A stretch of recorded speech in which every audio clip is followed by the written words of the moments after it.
Well, our moms think we're funny. Alright, hey, I'm Acomi. Hey everybody, this is Turk182. What is up, my bitches? Yeah. I'm sorry, if I had done like a natural response and you were like, now I gotta beep a bunch of stuff out. So, I have a question. What if he had actually said yes when he goes, do you bleed? What if he's like, yeah? The way you said yeah there just made me picture Superman, but like, played by John Heater. Do you bleed? Yes. Especially if I get cut with a kryptonite spear. It makes me think of the Serenity, which you haven't seen yet. But there's the part where Mal is getting all angry, and he and Jane are in a fight. And he goes, you want to run the ship? He goes, hell yeah. He goes, well, you can't. But yeah, what if he had said yes? Like, do you bleed? Yeah.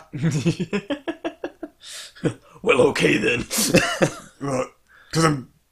you get out of here. Alfred, you think of something cool for me to say? You fell down some stairs, Master Bird. I fell down some stairs. Wait, that's the wrong thing. Alfred, stop talking for me. Okay, so yeah, man, what are we doing today? So I figured we could just go over some doofy hypotheticals that I've stumbled across online, and we almost kicked off into discussing one off mic, and I was like, you know, we might as well just record it. So I came across a Twitter post, I believe it was, of somebody saying that they believed that Charlie was the wrong kid in Willy Wonka to inherit the chocolate factory. And they made a pretty interesting case for Violet Beauregard, the chick who chews the gum, to have inherited the chocolate factory. So, one thing they went off on was that, like, she has a lot of knowledge about candy, and that she's always very obsessive about candy.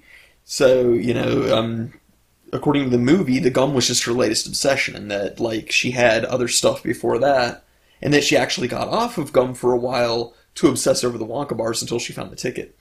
So that says that she's obsessive compulsive? Probably so, yeah. But it also says that she's really dedicated and that she's not so obsessive compulsive that she can't change her focus.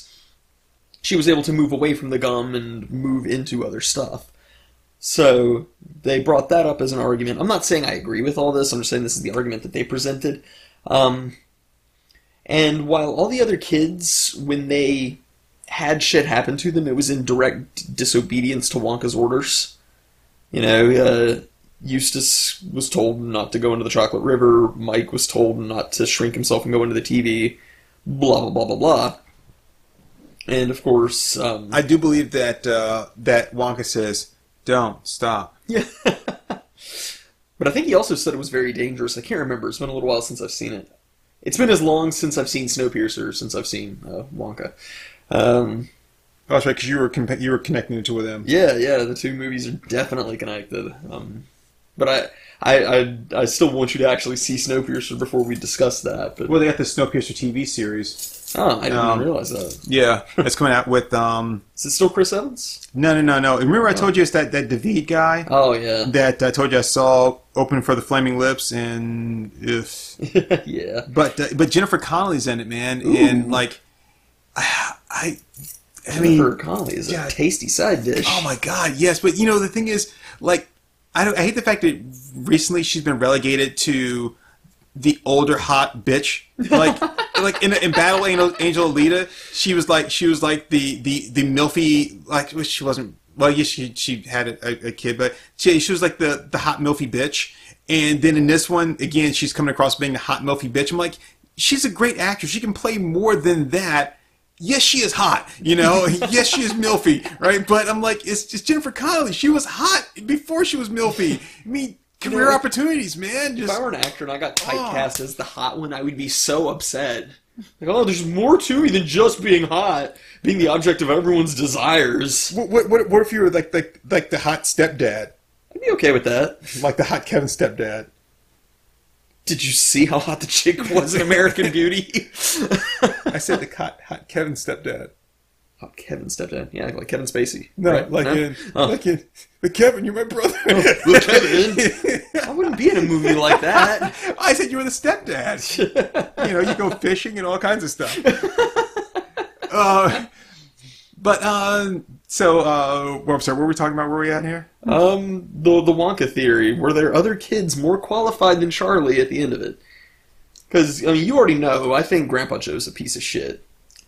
Yeah, Grandpa Joe's got his failings, and then I think it's the same kind of story you see anytime. It's like, okay, here's a kid that comes up, right, and he comes into his own. In this case, he inherits the Wonka Factory by being a good person, by returning the Gobstopper, but he also stole the fizzy lifting drinks. Well, he sampled it, but yeah, right, okay, but he did Which that. was also because of Grandpa Joe. He wouldn't have stolen that if it weren't for Grandpa Joe, so this was more of him being a piece of shit, but still. But what I'm saying is, like, he becomes, like, rich through this, and then what happens is, now his family wants to, are going to benefit. It's like, oh, yeah, what you need to, I've always loved you, Charlie. Remember I used to take care of you. You got to take care of me. I like good things. I want some Gucci and some Channel. Yeah, your friends, they all come call and slap you on the back and say, please.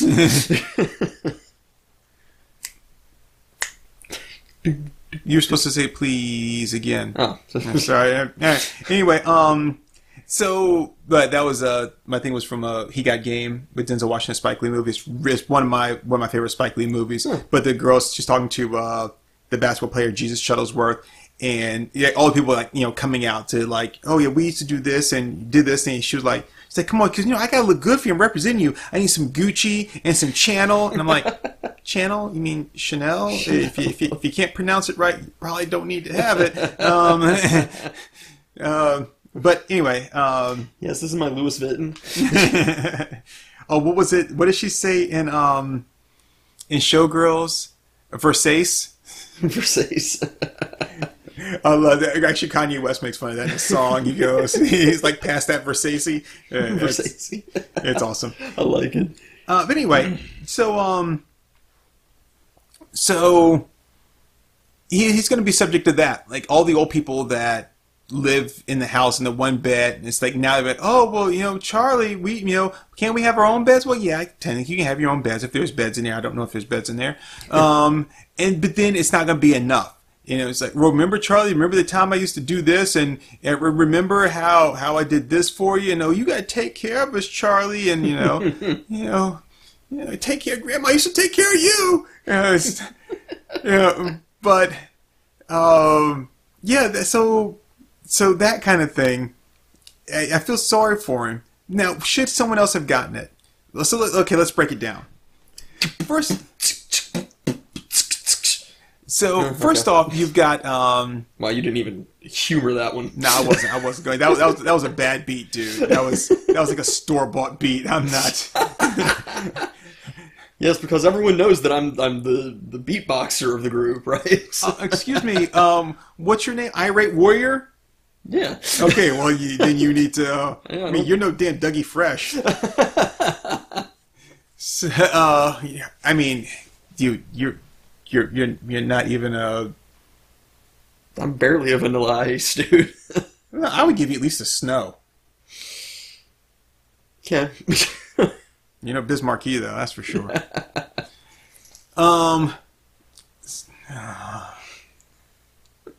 Sorry. So you were going to break it down before you got distracted by Mercy. She's got the right name. Yeah, see, this is what I was talking about. He's wearing a Golden Girls outfit. See it? Yeah. He's like, Ma, how many times do I have to tell you? Don't invite Stan in. So we've got. Let's just do this in the order that they die. Oh, that's what I was gonna say. So we got Augustus, right? Augustus, no. Augustus, save some room for later. So he's just a glutton, but that's not really his fault, though. I will say that in his case, that's not his fault. It is his upbringing, yes. Right. So and And I think, I think in the case of most of the kids, it's not really their fault. It's more the parents' fault because they allowed them to get away with that shit. Yeah. So, and because she's like, Augustus, no, but don't the Oompa Loompas address that a lot though? Yes, yeah. The mother and the father, which the font comes up as very German in that part too. Das Fräulein. Oh, Fiore, I've set up a party in this quad chocolate factory. The Americans will never find us here. Oh, look at chocolate stream. No, Fiore, no! That is Hans. Oh my God, he's eating some chocolates. We're retards.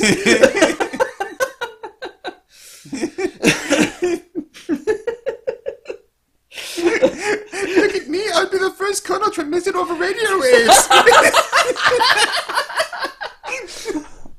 Oh no, Fyodor was bad egg.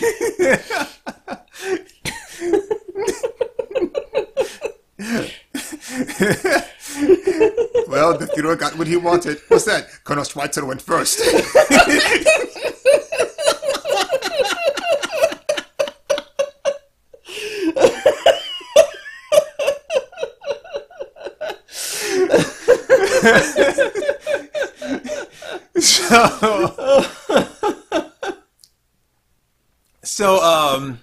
So Augustus, right? She's telling Augustus no, but obviously by the way he's just ignoring her, and she doesn't follow it up with anything like go and try to grab him or stop him. Yeah, that's a hollow plea. Just like and and so yeah, Augustus dies. So was he the right person for the job? I would say no.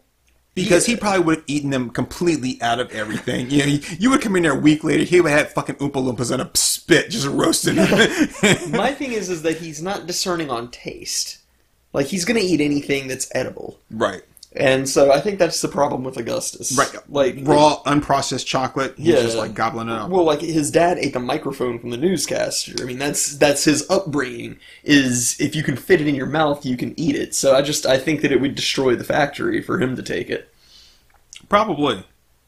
So yeah, he's a big no from me, dog. Yeah, so I would go with that. Big no here as well. So who we have next? Violet? Was Violet next? Yeah, has to be Violet. Yeah. So then we have Violet, and he's talking about the gum, and he's like, hey, we've got this gum and blah blah blah, and I think she snatches out of his hand, doesn't she? I think she does, yeah. So yeah, that right there. Not only is she greedy, but I mean, he didn't offer it to her. She just snatched it, and he made it clear already when he gave him the everlasting gobstopper. When they were like, she got two, no, I don't, and he's like, everyone has one, and one is enough for everybody. Yeah. But then she snatches this before anyone else can have one. She's greedy, and. The argument was made for her online that gum is also her specialty, so she was enthusiastic about, yes, this is something I know everything about. Again, I'm not saying I agree with that. I'm just saying that was the argument that they made for that. But gum, okay, I'm an expert in gum. You're an expert in chewing. Like what is that? You're an expert. No, that's you can't be an expert in gum. And Wonka already addresses. Like that with the nose picking thing is like that's a filthy habit, and he goes, I know a worse one, and he looks at her with her like so I mean he's already pretty much established that like yeah no that's not going down here. Well, to be fair, Wonka also plays mental fuck up games with people. True. And he's got this whole thing of like, oh, there's this elaborate thing of like, oh, the evil Slugmore or whatever his name is. Slugworth, I was close. I knew it wasn't Slughorn because he's from Harry Potter. It was like, he's playing all this like political games of like, oh, we're going to, place temptation in the way of the children, like do this whole Garden of Eden thing of like, here you go, oh, here's this nice juicy tree of knowledge of good and evil, I'm just going to put it right here, leave it unguarded, oh, take a walk now, see ya. What'd you do? So it's like, oh yeah, here you poor impoverished children, have this $1 billion gobstopper, and here's this guy who's going to come along and offer you any amount of money you can imagine for, oops. Yeah, like, oh. So Wonka plays games to fuck with people. So here he's like, here's this gum I'm particularly proud of, and it's awesome, and oh, it's not quite ready yet, but this is really the shit. Here, look at it, but don't touch. I mean, of course she's going to make a grab for it. But I was going to say, it's like, oh, you know, I just need to just take a break. Just going to go down to the garden and walk around some and just kind of, you know, just relax, just detox. And it was like, wait, what's this? An apple core? Adam!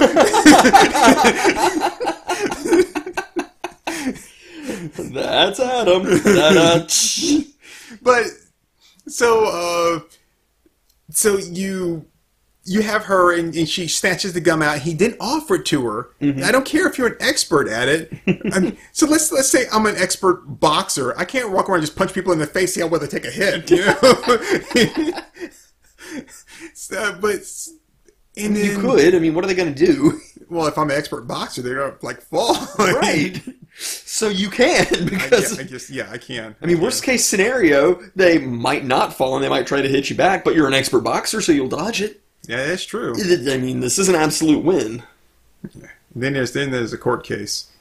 If you're an expert boxer, you can afford a good lawyer with all the money you make from fighting. So you fight great, but I'm a great fighter.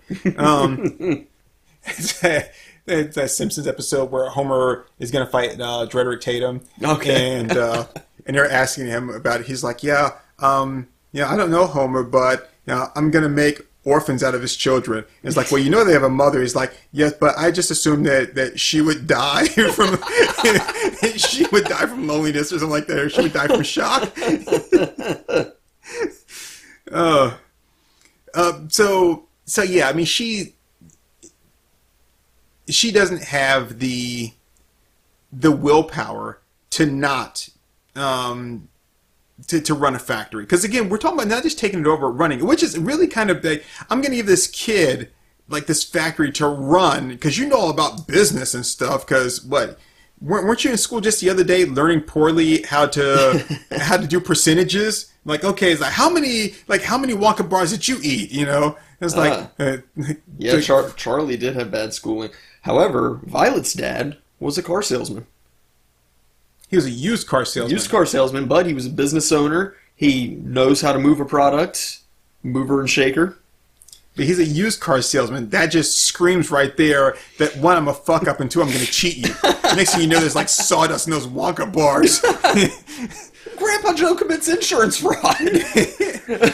He's like, oh God, I can't work. For 20 years, I've been bedridden. Oh, you got a ticket to what now?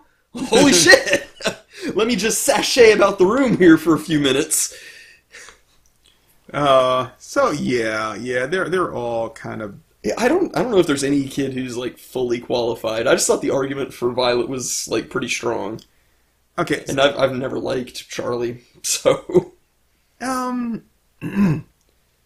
So I think it's safe for both of us to say that I don't think we would think that Veruca would. So Violet. Oh, and Veruca? No. Yeah, no. I can't even imagine what that would look like. I can't imagine what that would look like as far as her being in charge. Well, the thing is, I think she would delegate very quickly. Because as soon as she realizes that there's no gratification in having to run a business and keep it successful, then she would just hire a manager and have somebody else do it. So maybe that wouldn't be the end of the world. Now, I mean, it would be kind of bad for the economy because she would just like pocket as much of the profits as possible. Yeah, now see, that's well, I guess one of the bad parts about it is that she would do that. But yeah, I mean that honestly, I mean, that could kind of help force her to grow up. Of like, you have a responsibility to this.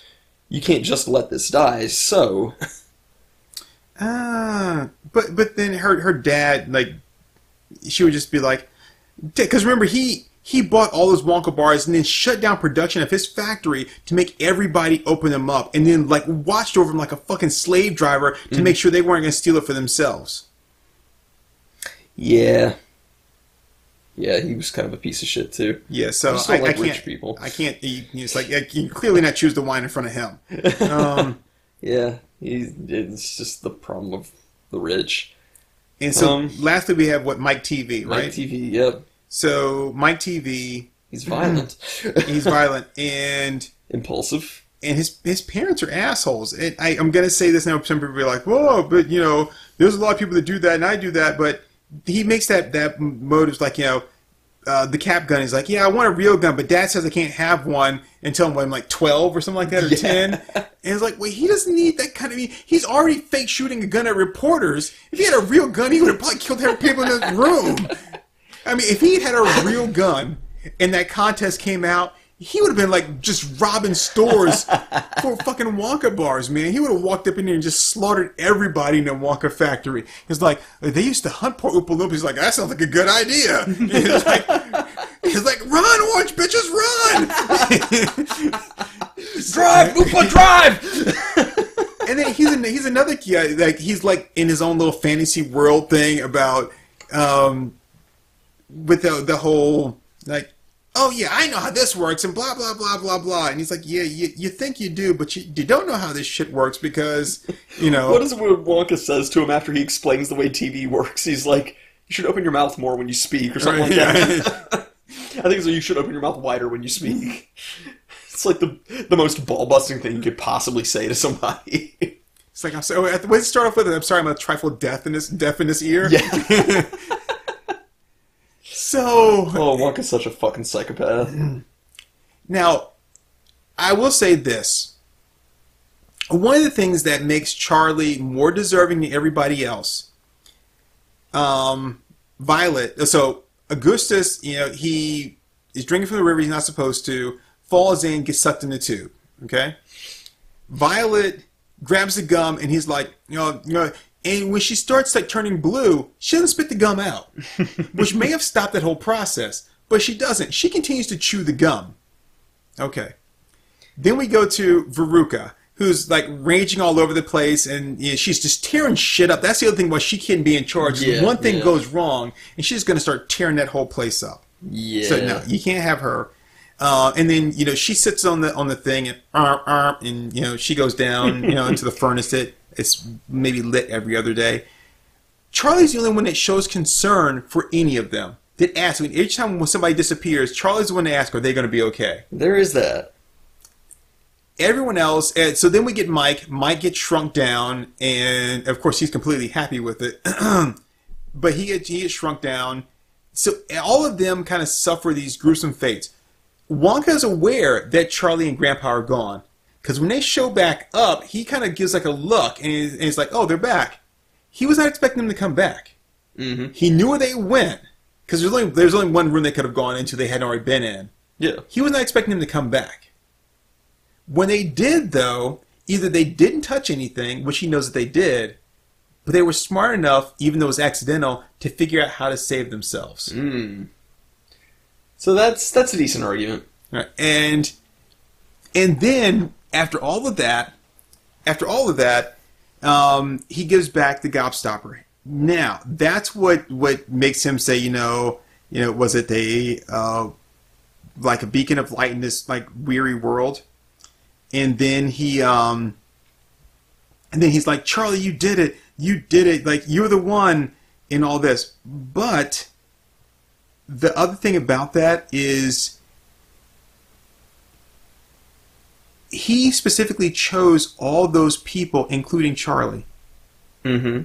Because Slugworth is there. He's like, no, that's Slugworth. He's like, no, that's not Slugworth. He goes, this is, I don't know, Joe Handybow or whatever it is. This is great little fuckboy. Right. And he's like, no, he's like, he's okay. He works with me.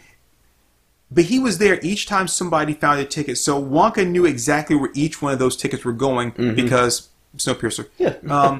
Because he planted them all there, and he sent Slugworth, or the man pretending to be Slugworth, there to each one of them to offer them, if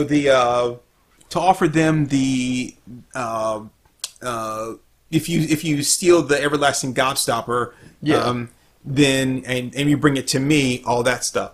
So he set each one of them up. That being the case, he knew each one of them were going to fail. Yeah. Except Charlie. Because Wonka's a fucking psychopath. I think, though, he was a little... What makes Charlie better than everybody else is that, one, I think that Wonka was slightly disappointed when Charlie and Grandpa went off, which you attribute to being Grandpa's fault, not Charlie's fault. Yeah.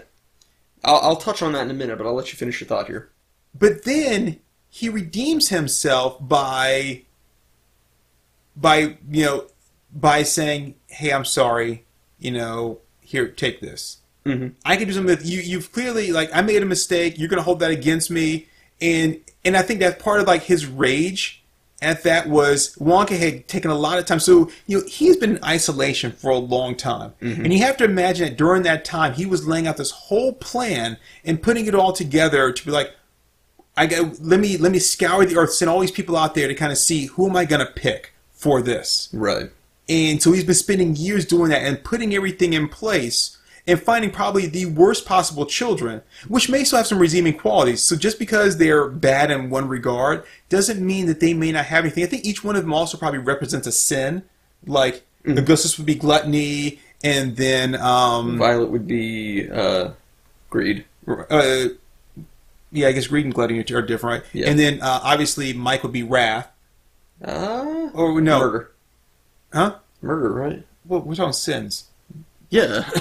Well, I'm thinking 10 Commandments. I'm trying to remember the 7 deadly sins. I guess Veruca would technically be wrath, and then Augustus would be gluttony. Let's see. Hold on, let me just Google the 7 deadly sins. I used to have them memorized.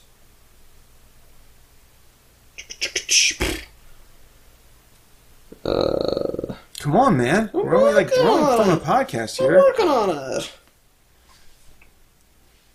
Not some goddamn anime. I want to see the real thing. What are the 7 deadly sins? BibleInfo.com. Lust, gluttony, greed, sloth, wrath, envy, pride. So I would say that Violet would be envy. Mm-hmm. Because she has to get something before anybody else. I think she's the one that's like, "Hey, you got 2." You know? So I would say she'd be envy. Again, Augustus would be gluttony. Mm-hmm. Veruca would be wrath. Mm-hmm. And then Mike would be, what are they again? Lust, gluttony, greed, sloth, wrath, envy, pride. I would probably put him as lust. You think? I'd say because he has a lust for violence. That works. Grandpa Joe would be sloth. Yeah, he definitely would be. But again, though, it goes back to the parents. Veruca's father giving her everything she wants. Just placating her, because he's completely whipped. The whole time she's like, "Daddy," blah blah. He's like, "Yes, Veruca," and even his wife is kind of the same way. Mike's parents obviously just kind of let him run roughshod, and they're like, because they're sitting there watching. The cameras are there in their house. They're sitting there in front of the TV, with their TV trays, eating dinner. And they're so even he's fixated on the TV. He's not even paying attention to what's going on around him. Mm-hmm.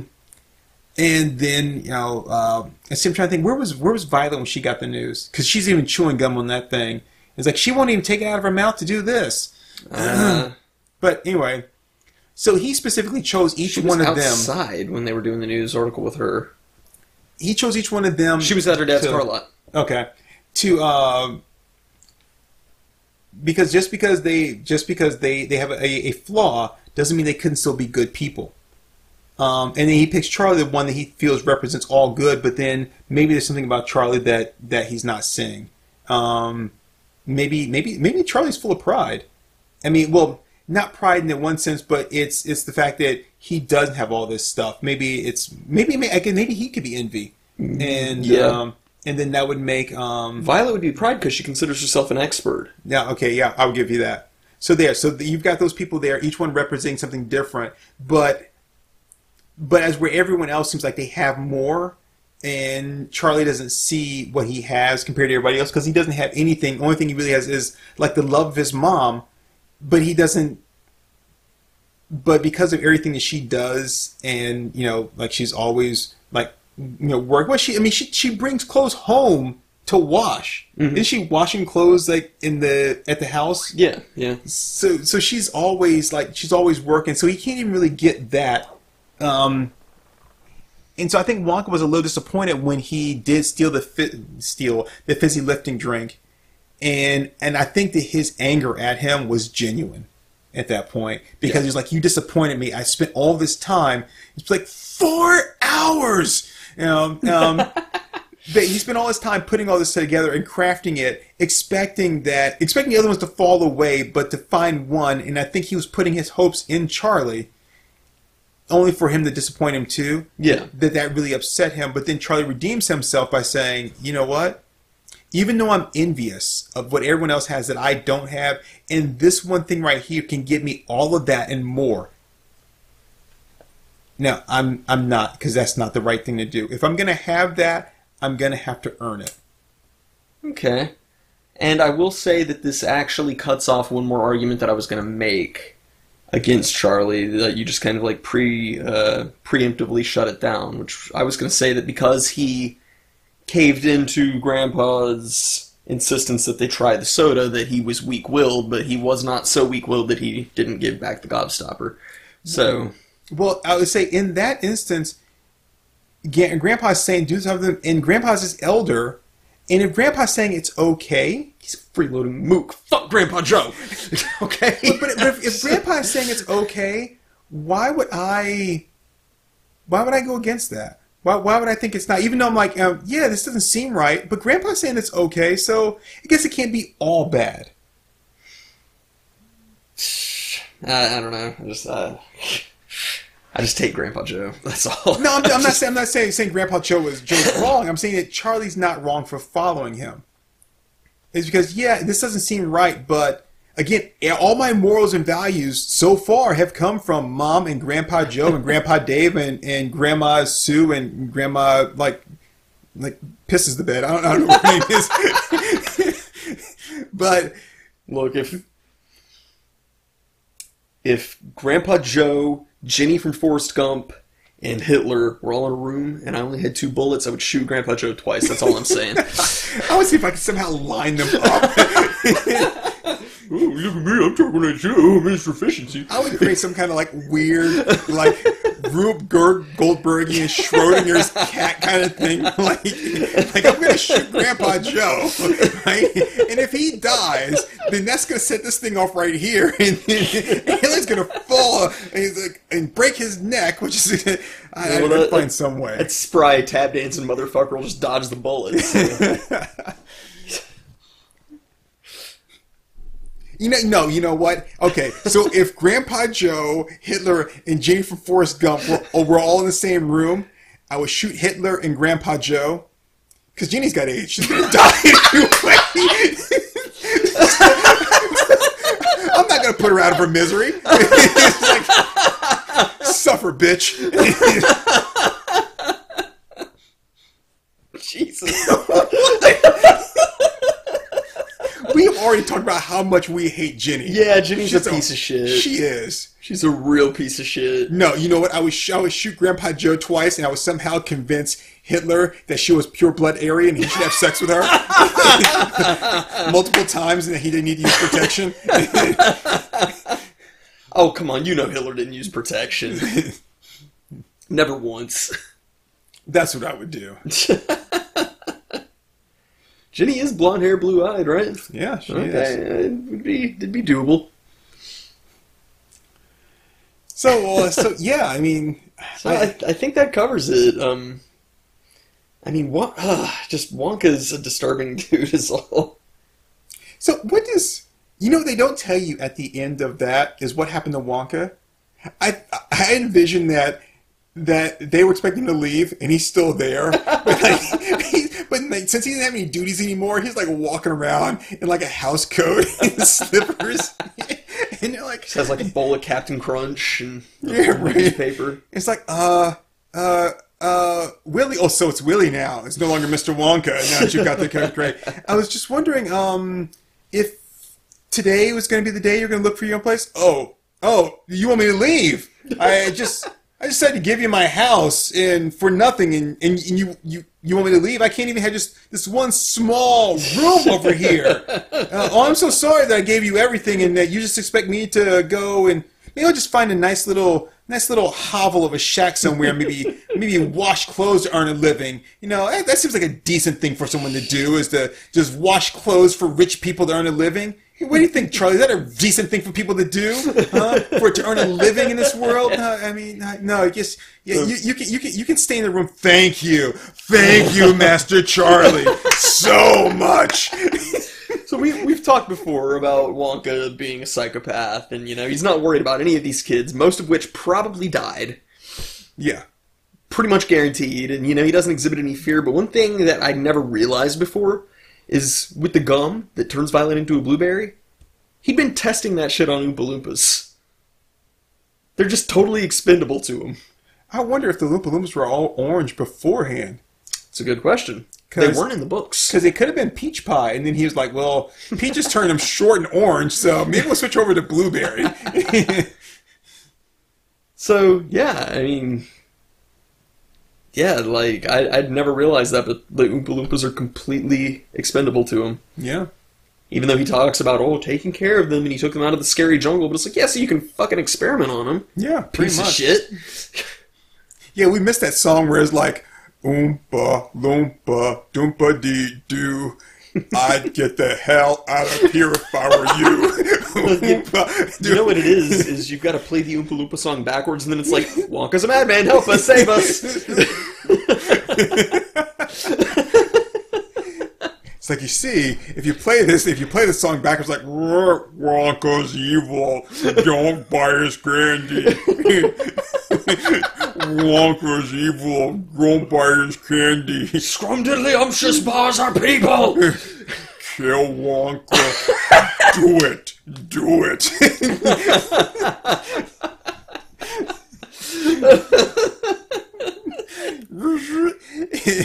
Hey, Oompa Loompa, let's kill off Wonka and still have his chocolate candy. I love the idea that they're just backmasking all these horrible messages. I can't wait for someone to drop that hot ass Oompa Loompa mixtape. It's like, here they are. It's like the Chocolate Factory's very own Oompa Loompas in their first CD, straight out of Willy Wonka's Chocolate Factory. Fuck Willy Wonka, comes straight from the underground. We're like, oh, that's the hot shit, man. Oh. Have you seen that meme about the Fuck the Police song where it was like, if cops were really all that good, they wouldn't have written a song called Fuck the Police, because, you notice that there's no songs out there called Fuck the Fire Department or Fuck the Paramedics, right? Well, that's not true. Oh, no? Because in the episode of Cleveland Show, Roberta's boyfriend, voiced by Jamie Kennedy, had a song called Firefighter Killer. That was the one with Kanye West, and the house ends up catching on fire, and the firemen come and they put the fire out, and he's like, "Man, I was so wrong about you. You guys are lifesavers, unlike the paramedics or something like that." And but yeah. I mean, so I guess if you count that, you've got one against firefighters, you've got one against police. Flavor Flav did 911's a joke, so you got one against the paramedics. And yeah, I don't. Well, you know what you haven't seen yet is like fuck seismologists. Fuck geologists. Yeah, you always want to tell me about an earthquake after it's happened, right? I mean, at least like the tornado guys are trying to be able to predict when a tornado is going to happen. Seismologists never want to predict when an earthquake's going to happen. They always want to tell you about how strong it was afterwards. That's like when you go to the doctor, you're like, yeah, they got a pretty bad break there. Like, yeah, no shit. The fucking bone's sticking out, man. I think I could look at that and judge that on my own. And it's like seismologists like, yeah, it was a pretty bad earthquake. Like, really? All the buildings that fell over, the big gaping hole in the ground, the tsunami, that didn't tell anybody before then? Thank you very much. Fucking seismologist. Oh man, yeah. Now they need a "fuck you" song. we should do it. Let's drop diss tracks for seismologists and archaeologists and dentists. Oh yeah, archaeologists. You know what? You know what all archaeologists are is they're male, like, horrible women. And I didn't want to say like women in general because that's just a stereotype and it's just bad. But like the horrible women that always want to bring up shit from the past and it constantly put it in your face. Remember this time? Right. That's all archaeologist is. He's just a male version of that. Not that they can't be female archaeologists, but I'm thinking more of like Indiana Jones kind of thing, right? It's like, remember this? Remember how you thought that these people were all dead, or remember how you thought the mines disappeared? Well, look what I found, huh? I'm gonna put it in your face there. It's like, yeah. See, that would be my primary thing, though, is Indiana Jones. I would use that as, like, in a diss track, it'd be like, fuck you, archaeologists, because Indiana Jones convinced us that you're cool and you're not. That's right.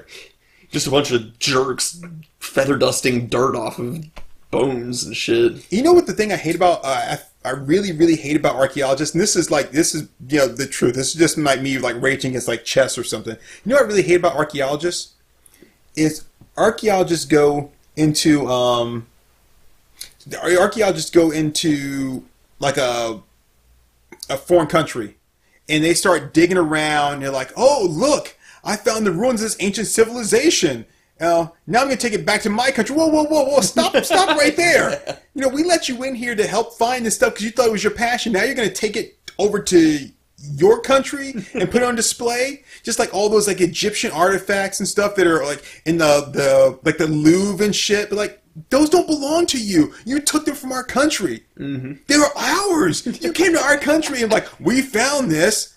Imagine if I came to your house and I started digging around in your backyard and found like all the toys that you buried and lost, and they were like, these are mine now. I found them. And it's like, no, you found them in my backyard. You said you could help me find it. I thought we were going, oh, hey, look, we found this together. Like, no.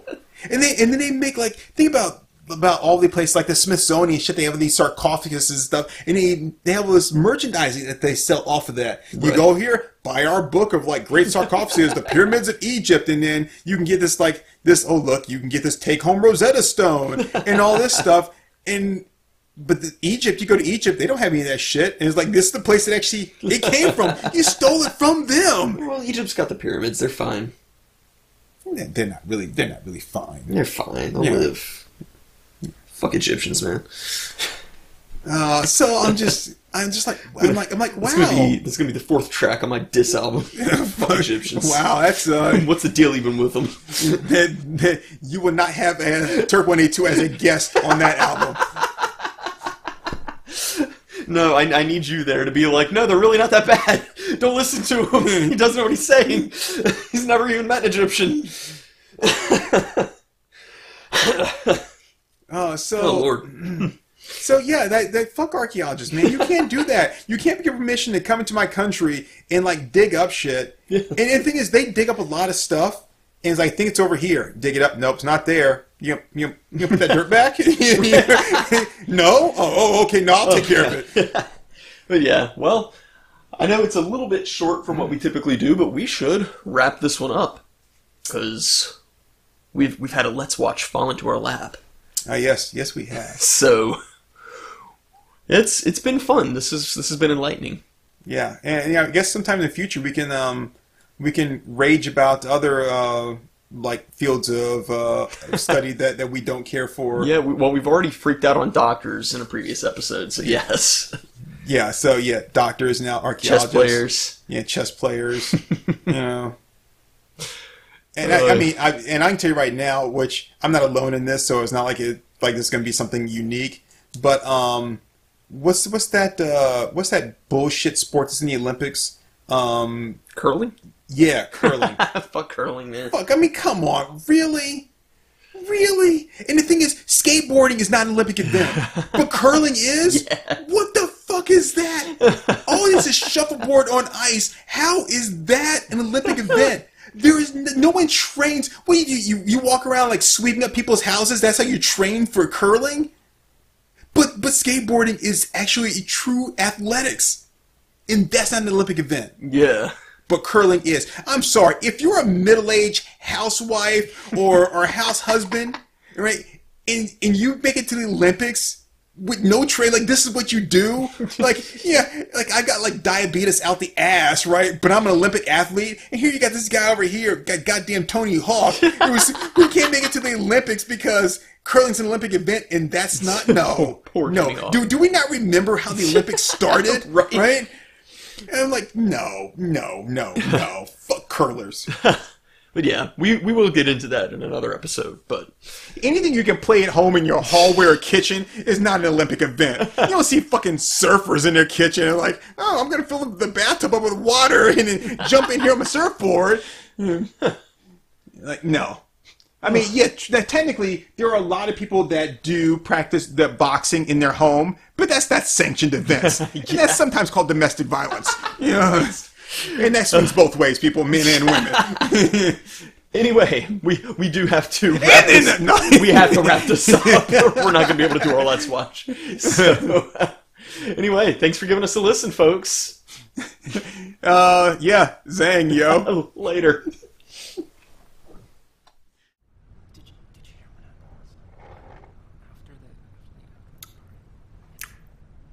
All right there, folks. That was Our Moms Think We're Funny. Let's give them a hand.